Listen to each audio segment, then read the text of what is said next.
কোন মানধাত্তার আমলে পড়ে আছেন? কথায় কথায় বলা হয় কোন মানধাত্তার আমলে পড়ে আছেন, কিন্তু জানেন কি এই মানধাত্তা কে ছিলেন? এই মানধাত্তা হলেন শ্রীরামের পূর্বপুরুষ, জন্ম পিতার গর্ভে। বিখ্যাত বংশের যুবাংশ নিজের মনের দুঃখে বনে গিয়েছিলেন সাধনা করতে। একদিন তৃষ্ণার্ত হয়ে চবন মুনির আশ্রমে গিয়ে দেখলেন যজ্ঞকুণ্ডের উপর এক কলসি জল রাখা আছে। সেই মন্ত্রপুত জল রাখা ছিল তাঁর স্ত্রীর জন্য।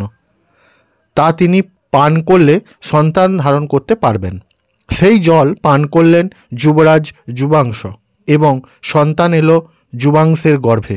100 বছর গর্ভ ধারণ করলেন যুবাংশ। তার শরীরের বাম দিক থেকে জন্ম হলো সেই পুত্রের। কিন্তু দুধ পান করবেন কিভাবে? যুবরাজ ইন্দ্র বললেন, মাং দাস্যতী, অর্থাৎ সে আমাকে পান করতে চাইছেন। তাই ইন্দ্রের আঙুল দিয়ে দুধ পান করালেন এবং মাং দাস্যতী থেকে হলো মানধাত্তা। এই রকম পৌরাণিক কাহিনী বা এই রকম ইনফরমেশন যদি ভালো লাগে সবার সাথে শেয়ার করুন। আর চ্যানেলে নতুন হলে অতি অবশ্যই চ্যানেলটিকে সাবস্ক্রাইব করে পাশে থাকুন।